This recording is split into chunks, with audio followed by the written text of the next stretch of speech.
Dua. Ini yang keduanya. Kenapa? Sakit? Oh, satunya regom, satunya apa? Oke, baik. Mungkin hari ini Ibu sama kayak minggu kemarin melakukan bimbingan klasikal. Jadinya hari ini sama bimbingan klasikal, cuman dengan tema yang berbeda. Oke. Baik. Mungkin sebelum kita memulai layanan pada hari ini, kita mengucapkan basmalah terlebih dahulu, Gimla. Baik, karena sudah membaca basmalah, semoga kegiatan kita pada hari ini berjalan dengan lancar. Kayak apa kalau kita melakukan ice breaking terlebih dahulu, kayak Pak? Setuju? Setuju, sekira lebih semangat sebelum kita belajar. Oke? Ibu minta buat pian boleh berdiri. Ini kan ada game, kita santai aja di sini, kita ice breaking aja, sekira lebih semangat.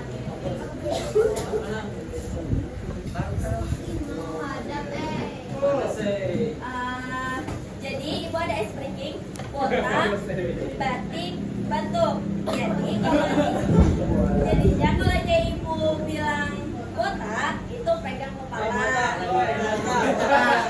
Kalau Ibu bilang batik, itu pegang baju. Kalau Ibu bilang batuk, itu pegangnya mulut. Paham? Kita cobalah. Batik, batuk. Kalau botak, pegang kepala. Kalau batik, pegang baju. Kalau batuk, pegang mulut. Oke, paham? Itu yang buruk. Paham? Kalau Ibu bilang botak, itu pegang kepala. Terus kalau batik, pegang baju, dan batuk pegang mulut. Oke, jadi kita mulai. Botak, ya. Batik, batuk, batuk, botak, batik, batuk, botak, botak, batik, batuk, batik, batuk, ya. Botak, batik, batuk, botak, batik, batuk, ya. Oke, tepuk tangan.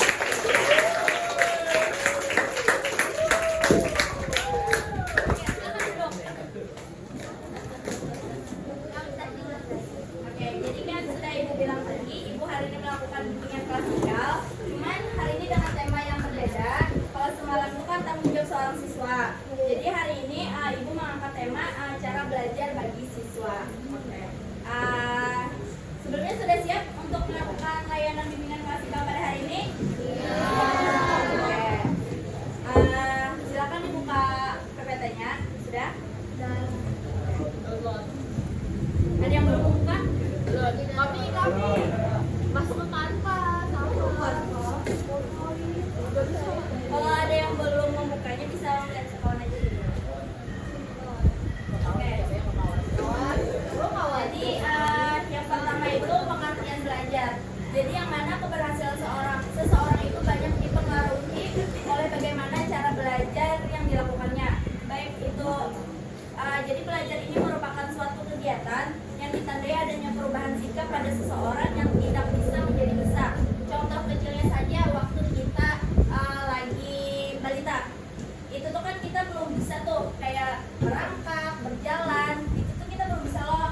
Jadi kuitan kita tuh pasti lo melajari dari kita berjalan di roda, ya di apa itu namanya, di roda lah, ya di kereta roda.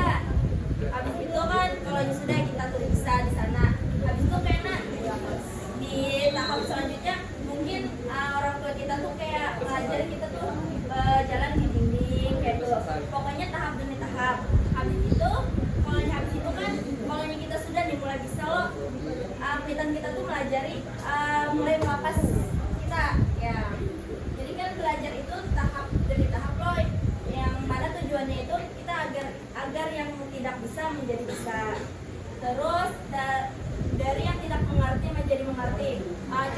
aja kayak buat pian nih apa mempelajari suatu pelajaran, kalau pian kada paham itu pian kan pasti memahami dulu loh, membacai dulu loh kayak apa nih sekiranya aku paham kayak itu. Habis itu dari yang tidak terampil menjadi terampil juga. Oke, selanjutnya itu yang kedua itu ada faktor-faktor yang diperhatikan dalam belajar. Jadi itu ada 6 poin. Jadi yang mana faktor ini belajar juga merupakan hasil dari pengalaman dan latihan yang berkelanjutan. Yang mana agar belajar efektif kita tuh perlu mengetahui apa sih faktor-faktor yang perlu kita perhatikan dalam belajar gitu. Itu ada 6 poin. Jadi yang pertama itu adanya niat yang tertanam dalam hati. Ya, kita untuk memulai segala sesuatu atau kegiatan kita tuh pasti memulainya dengan niat. Ya, kalau kita kada ada niat, kita kayaknya kada bakal memulai suatu kegiatan itu loh, karena semuanya itu berawal dari niat. Habis itu yang kedua itu faktor-faktor yang perlu diperhatikan itu juga banyak membaca-baca bahan pelajaran, entah itu dari buku kah, atau kita dari internet kah, atau majalah kah. Kita tuh kalau kita sering-sering membaca, itu tuh semakin luas jolok pengetahuan yang kita dapat. Kalau kita mentok dalam satu buku aja kita baca, udah kita dapat ilmunya tuh dari situ aja kayak nah. Beda lagi dengan orang-orang yang suka membaca kayak nah, dia suka mengeksplor buku-buku yang tuh jadinya tuh kayak oh dia dapat ilmu dari sini, dari sini kayak nah. Habis itu selanjutnya poin ketiga itu memperbanyak latihan ya. Memperbanyak latihan itu misalkan kita kayak barang aja kita mencari di internet kan contoh soal kayak ini gitu. Jadi kita tuh sudah bisa kayak itu nah, sudah mengetahui ya, sudah tahu dan kita sudah kayak sudah dipelajari. Jadi misalkan kayak guru misalkan memberikan soal, walaupun kada sama mentok sama juga, cuman kita sudah tahu loh kayak cara-caranya, langkah-langkahnya, dasar-dasarnya kayak itu. Jadi itu perlu juga. Jadi itu tuh termasuk faktor yang perlu diperhatikan dalam belajar. Oke, selanjutnya itu waktu belajar harus diatur sedemikian rupa. Kayaknya bukan Kenny sudah bisa kan belum atur waktu mana yang baik, mana yang tepat, mana yang kada kayak itu nah. Jadi misalkan kayak aku hari ini belajar jam segini kayak itu. Kayaknya bukan Kenny sudah bisa melis kayak ya kegiatan buat pian. Karena buat pian sudah berapa umur? 16 ya, 16 ya. Sudah paham kayak itu nah, dan sudah bisa. Habis itu yang selanjutnya konsentrasikan diri dalam belajar. Iya, mengkonsentrasikan diri dalam belajar. Nah itu tuh kalau menurut ibu itu tuh sangat penting yang kita perhatikan dalam belajar. Karena kalau kita konsentrasi, kita tuh dapat memahami dan dapat lakas menangkap apa yang disampaikan oleh guru. Beda ceritanya kalau kita nih nah, pada konsentrasi kita bermainan game kah, terus kita berpanderan kah, atau kita kayak pikiran ke lain kah. Nah itu tuh kalau apa yang disampaikan guru di depan itu kayaknya kan bakal masuk loh. Kayak mungkin masuk telinga kanan, kita langsung keluar dari telinga kiri. Itu syukur-syukur sampai dulu setumat. Kalau kayaknya sudah masuk ke telinga kanan langsung keluar dari telinga kiri. Jadi itu kayak ada apa ya manfaatnya gitu nah. Jadi yang guru menyampaikan ini jadi kada sia-sia, cuman buat pian kada dapat manfaatnya baik kemudian dari diri piannya. Habis itu tempat belajar perlu diatur. Ya, tempat belajar perlu diatur sedemikian rupa. Yang mana agar kita belajar belajar yang nyaman dan yang apa. Jadi buat pian itu sudah tahu di mana aku nih tempat belajar yang nyaman kayak itu nah. Entah itu pian suka yang menerang kah atau suka kedamaian kah kayak itu nah. Buat pian sudah tahu porsinya masing-masing untuk diri pian sendiri kayak itu.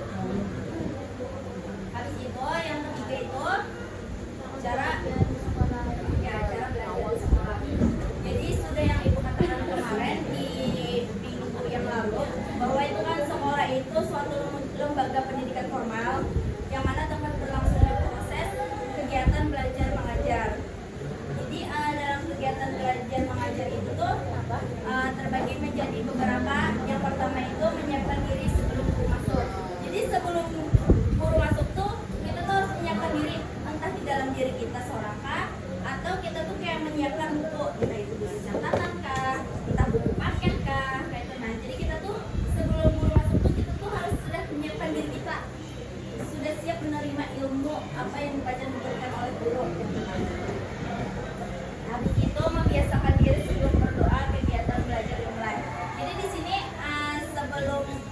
karena kita kan sebagai umat Islam untuk menjalani kegiatan itu dianjurkan untuk berdoa terlebih dahulu ya. Minimal itu kita membacakan basmalah ya. Di sini sebelum belajar baca doa loh ya ya. Habis itu poin yang ketiga itu memperhatikan penjelasan guru dengan penuh konsentrasi. Itu seperti poin yang di atas tadi. Jadi kalau ada guru atau siapapun itu yang ada di depan itu dimohon untuk diperhatikan ya. Itu manfaatnya tuh untuk yang seorang tua atau yang dapat ilmu kayak itu. Habis itu bertanya jika ada penjelasan yang kurang jelas. Jadi misalkan tuh mungkin ada yang kurang paham atau ada yang kurang jelas dari penjelasan guru, mungkin bertanya aja. Walaupun itu tuh masih belum tuntung sih menjelaskan, untuk di tengah-tengah materi pun kita bakal bertanya, asalkan sopan bertanya misalkan ajukan tangan terlebih dahulu kayak ibu benar bertanya kayak itu. Nah, karena guru tuh terkadang tuh kalau yang murid bertanya tuh si tuh bingung. Dalam artian kan kalau yang murid bertanya tuh oh berarti intinya nih mendengarkan gitu penjelasan dari aku aja kayak itu, kayak memahami kayak itu. Jadi buat dia tuh kalau yang bertanya aja kayak itu lawan guru, jangan malu-malu. Habis itu mencatat hal-hal yang penting. Nah ini juga penting. Jadi misalkan tadi kayak suruh guru memperhatikan ya tuh kalau ada tuh sebisa mungkin itu dicatat, karena kan tiap orang tuh beda-beda loh daya ingatannya tuh, ada yang kuat ada yang mudah loh. Jadi kalau bisa kita tuh catat aja hal-hal yang penting yang menurut Pian itu tuh penting kayak itu. Nah karena itu tuh kan pasti berguna loh, entah itu dasar kayak latihan kah atau kayak UTS kah atau UAS kah. Maksudnya mandiri itu buat Pian sudah paham apa? Belajar sendiri. Iya, belajar sendiri atau belajar secara individual gitu. Jadi yang mana belajar mandiri itu adalah suatu proses belajar yang dilakukan sendiri untuk membahas materi pelajaran dilakukan pada waktu jam kosong serta kayak mengerjakan tugas-tugas gitu. Nah, entah kayak itu membaca buku latihan kah atau mengerjakan tugas kah kayak gitu. Nah, habis itu yang ketiga itu belajar kelompok ya. Di sini rancang lah kerja kelompok. Berarti buat dia sudah tahu lo apa itu belajar kelompok lo. Jadi kayak misalkan guru memberikan suatu tugas, kita tuh menyelesaikan sama-sama lo, kita berdiskusi sama-sama, menyelesaikan sama-sama. Jadi misalkan satu orang kayak mencari jawaban, satu orang kayak membacakan, satu orang menulis, kayak pokoknya buat yang sudah paham lah itu apa tuh yang belajar kelompok itu. Artinya kan kita menyelesaikan itu dengan secara bersama-sama dan mendiskusikannya itu bersama-sama. Ya. Sampai sini paham? Atau ada yang ingin ditanyakan dulu? Tidak ada. Kita lanjut aja lah. Jadi yang terakhir itu cara belajar di rumah. Jadi setelah kita mempelajari pelajaran di sekolah, kita tuh juga perlu mempelajari dan cara paham belajar di rumah itu, karena kan mengingat di rumah itu waktunya tuh panjang karena daripada di sekolah. Habis itu kalau yang di rumah ini tuh kita tuh bisa juga kayak mengatur kondisi di dalam diri kita, misalkan kita belajar di sini kan atau waktu di sini kan. Kalau yang di sekolah ini kan terus misalkan kayak ini 2 jam pelajaran, 1 jam pelajaran, jangan itu. Kalau di rumah kan bisa mengatur waktu yang sendiri sampai bilang karena sekolah aja kan anak lawas, nah itu kan kembali ke diri kan. Jadi cara belajar di rumah tuh itu ada mengambil 4 poin. Yang pertama itu cari tahu belajar yang sesuai, karena kan setiap orang itu beda-beda lah cara belajarnya. Entah itu ada yang sambil kayak mendengarkan musik kah, atau kayak sambil nyemil kah, habis itu kayak suka yang ketenangan kah, kayak itu. Ya kalau buat Pia nih cara belajarnya bagaimana? Kalau musik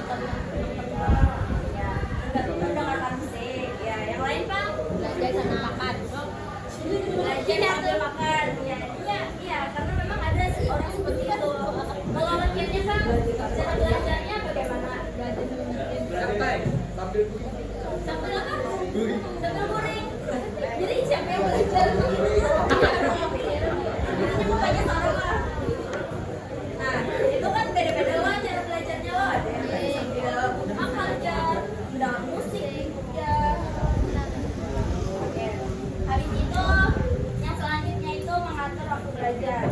Jadi kita mengatur waktu belajar itu sangat penting. Karena kalau kita kan bisa mengatur waktu, jangankan waktu untuk belajar aja, kita misalkan kayak waktu gasan guring kita atur lah, misalkan dari jam segini ya aku harus guring dulu. Habis itu karena bangun jam segini biar gitu. Ya. Jadi waktu belajar itu sangat penting. Kita tuh kalau bisa itu kita tuh belajar apa? Ini kayak minimal tuh sehari itu 1 kali kayak tenang. Ya walaupun kita sebentar aja belajar kan apa-apa. Walaupun sebentar cuma rutin kita kerjakan. Iya kita kerjakan untuk belajar. Di sini tiap malam ada yang belajar lah.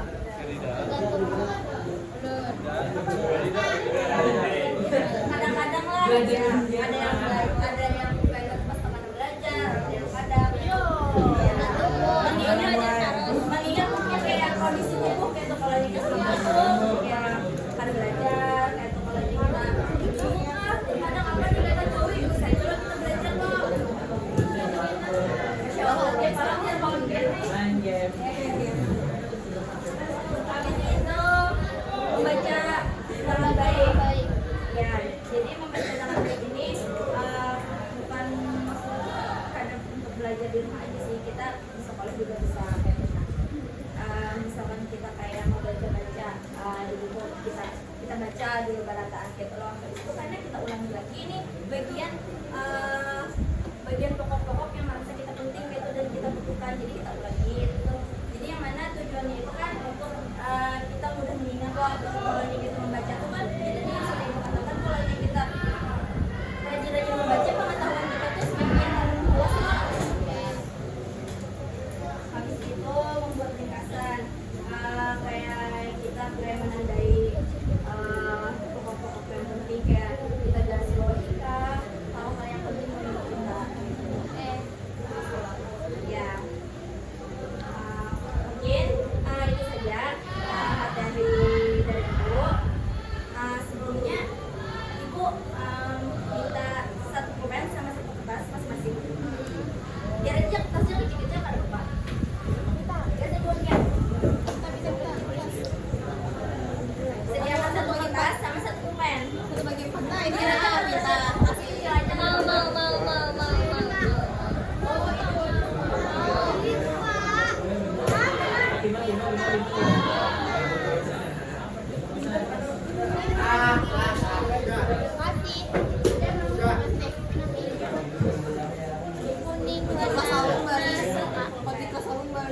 Iya.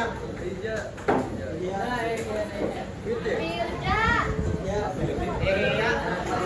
Nah, yang satu lagi Bu.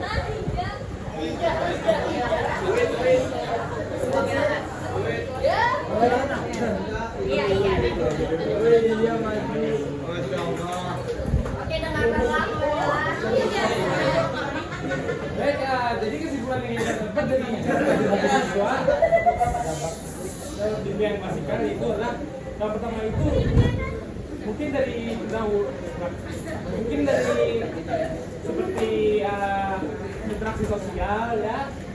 Dan sosial itu seperti dapat berinteraksi dengan teman, bagaimana kita cara bersama lainnya, dan supaya tidak introvert atau ekstrovert. Dan juga pembelajaran yang kolaboratif melalui seperti kerja kelompok, siswa dapat saling membantu dan berbagi pengetahuan. Seperti contohnya bagaimana cara kita bekerja dalam kelompok itu seperti dalam 4 orang misalnya, satu mencari jawabannya, yang satu sudah menulisnya, dan yang lainnya membantu yang lain. Dan yang terakhir itu akses ke pengetahuan dulu. Itu seperti siswa yang mendapat kesempatan untuk belajar langsung dari guru yang berpengalaman. Terus seperti kalau guru berpengalaman itu dia sudah menjelaskan akan dijelaskan, kita bisa dapat kita bingung, kita bisa menjelaskan, bertanya kepada guru berpengalaman tersebut dengan paham apa yang dijelaskan oleh beliau. Baik, itu saja yang kesimpulan yang saya sampaikan. Jika ada salah memaafkan, wabillahi taufiq wal hidayah. Seperti biasa, wassalamualaikum warahmatullahi wabarakatuh.